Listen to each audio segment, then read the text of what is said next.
माफ करना, तुम्हारी किस्मत यहीं तक थी। उस इंसान के आखिरी शब्द पहाड़ी हवा से भी ज्यादा ठंडे थे। दूर जाती गाड़ी की लाल लाइट देखते हुए मैंने होंठ भींच लिए। नहीं, असल में तो हंसी रोकने के लिए होंठ भींचने पड़े। उसे सपने में भी अंदाजा नहीं था कि मेरे आंसू डर के नहीं, बल्कि इसी पल का इंतजार करते हुए बहाए गए खुशी के आंसू थे। गाड़ी की आवाज दूर होते ही मैंने व्हील चेयर का हैंडल कसकर पकड़ा और दिखा देने के लिए दोनों पैरों में जोर लगाकर खड़ी हो गई। सुनो जी, तुमसे एक गलतफहमी हुई है। मेरी किस्मत अभी शुरू हो रही है।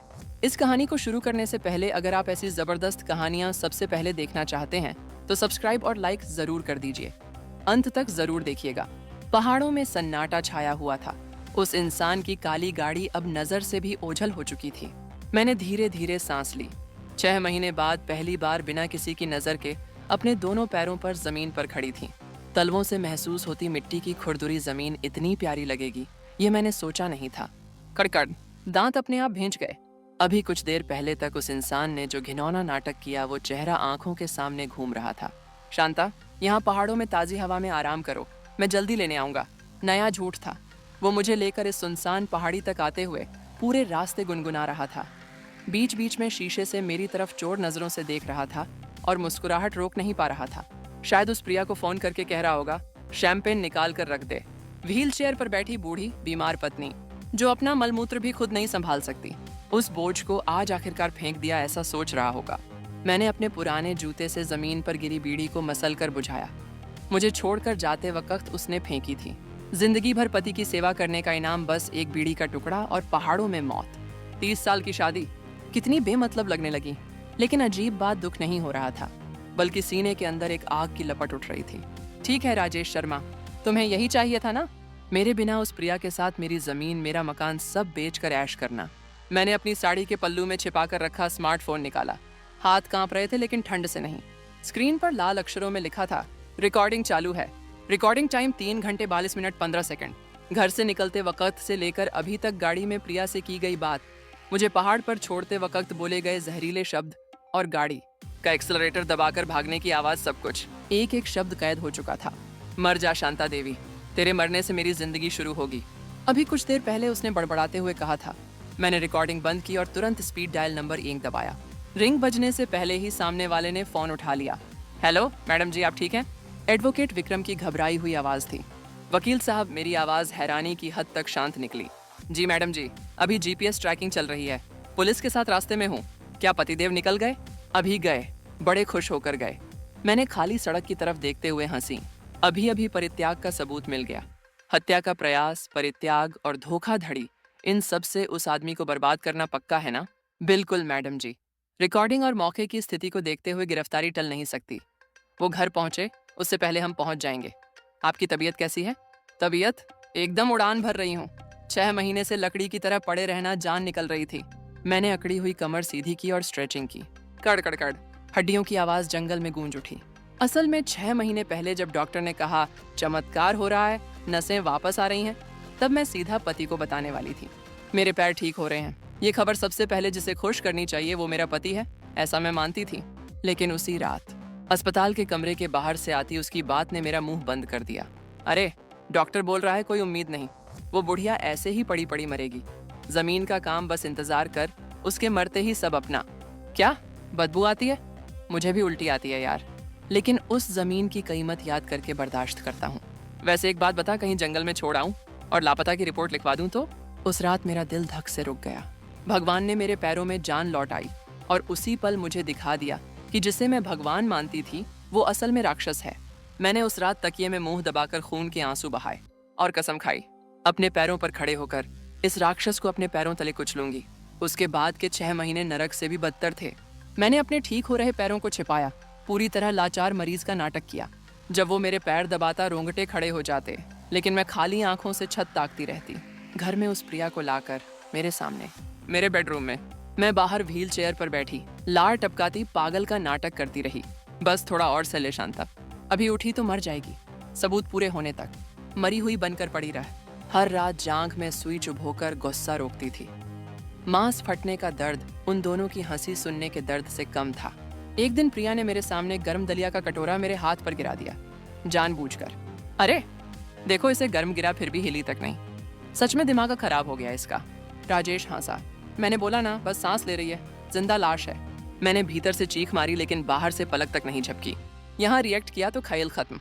अभी पकड़ी गई तो ये लोग मुझे पागल खाने में बंद करके सब कुछ हड़प लेंगे। और फिर रात के 2 बजे जब राजेश के खर्राटों की आवाज आने लगती, मैं अपना नाटक रोककर चुपचाप आंखें खोलती। दीवार पकड़कर खड़ी होने में आधा घंटा लगता। पैर कांपते, घुटने मुड़ते, लेकिन हर बार प्रिया का चेहरा याद आता और एक कदम और बढ़ जाता। अंधेरे में एक नवजात पशु की तरह कांपते हुए चलती थी। राजेश की अलमारी से छिपाए गए कागजात ढूंढकर फोटो खींचती और वापस रख देती।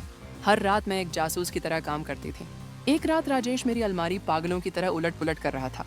कहाँ रख दिया इसने? यहीं तो था।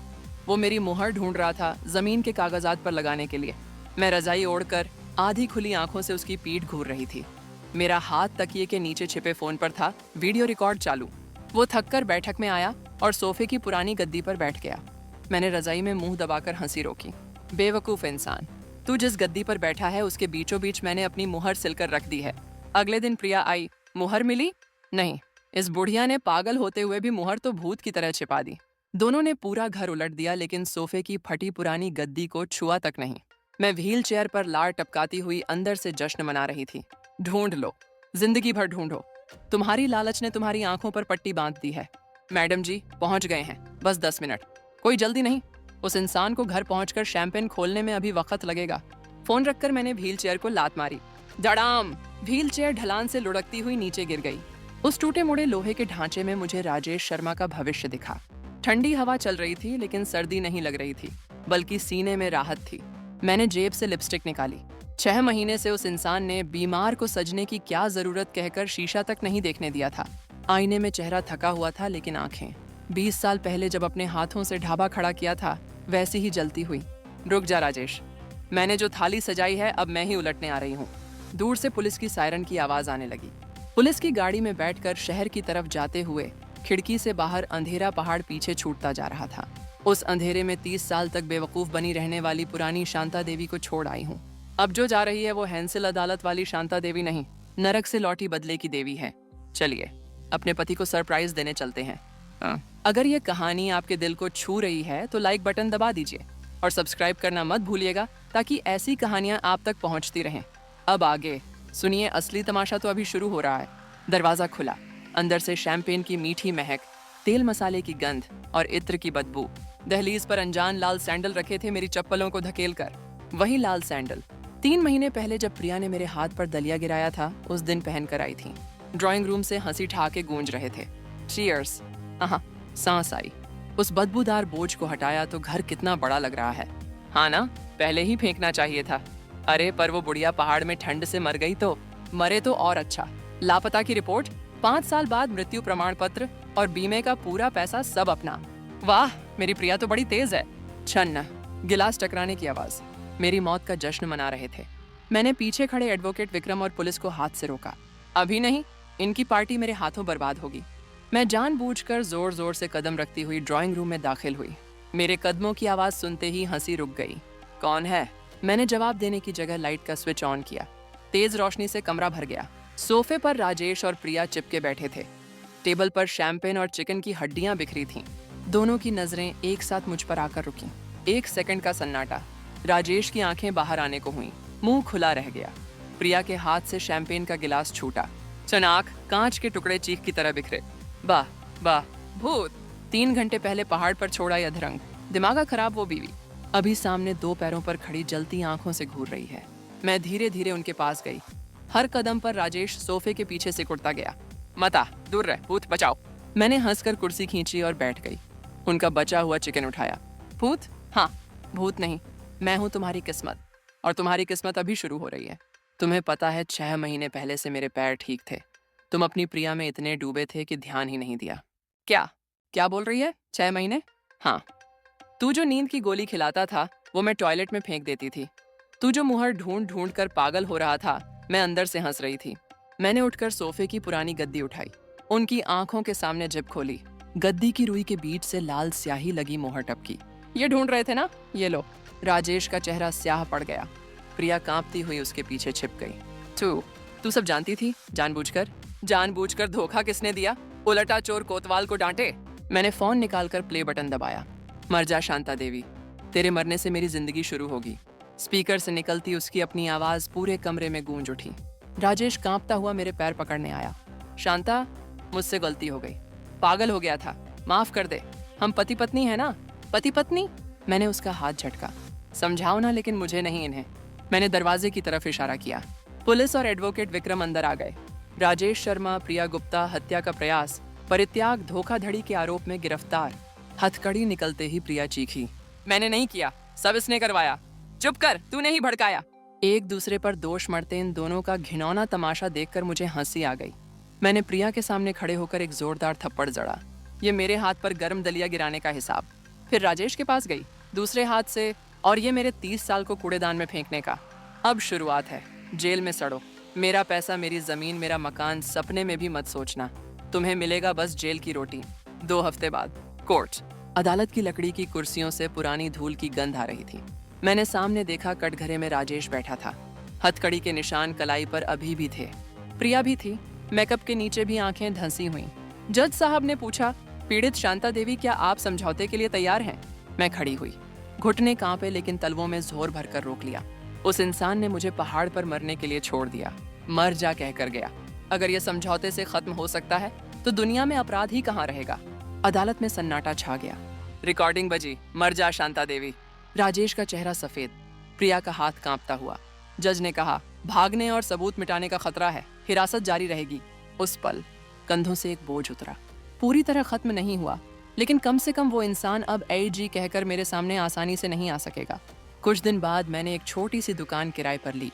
कोई बड़ा सपना नहीं, बस अपने हाथों से कुछ करने का मन था। नया बोर्ड लगाते हुए मैंने अपने आप से कहा, शांता देवी का ढाबा। अपना नाम बोर्ड पर देखकर गला भर आया। 30 साल तक मैं किसी की पत्नी थी। शांता देवी के नाम से बहुत कम पुकारा गया। पहला ग्राहक आया। मैंने गर्म दाल चावल का कटोरा रखा और बोली, गर्म है, आराम से खाइए। वो बात किसी और से कही, लेकिन लगा खुद से कह रही हूँ। जल्दी मत करो, गर्म चीज जल्दी निगलोगे तो जलोगे। रात को दुकान बंद करके घर लौटी। दरवाजा खुला, खामोशी थी। पहले ये खामोशी डराती थी, आज अलग लगी। ये खामोशी मैंने बचाई है, ये मेरी है। खिड़की से बाहर सर्दियों का सूखा पेड़ दिखा। पत्ते झड़ चुके थे, लेकिन तना सीधा खड़ा था। सोचा, मैं भी उस पेड़ जैसी हूँ, सब खोकर भी खड़ी हूँ। और आखिर में बहुत धीरे से अपने दिल से पूछा, आप होते तो क्या करते? 30 साल साथ रहने वाला इंसान आपकी मौत पर शैंपेन खोले तो क्या आप परिवार कहकर माफ कर देते? मेरा जवाब सिर्फ इतना है, मैंने अपने दोनों पैरों को एक बार और जमीन पर मजबूती से दबाया। अब मेरी जिंदगी किसी की गाड़ी के पीछे बंधी नहीं है। मैं जिस दिशा में चलूंगी वही मेरी किस्मत होगी। आज की कहानी यहीं तक। अंत तक साथ रहने के लिए दिल से शुक्रिया। अगर इस कहानी ने आपका दिल छुआ हो तो लाइक बटन दबाइए और सब्सक्राइब जरूर कीजिए, ताकि ऐसी दमदार जिंदगी की कहानियां आप तक सबसे पहले पहुंचें। अगली कहानी और भी जबरदस्त होगी। मिलते हैं जल्द।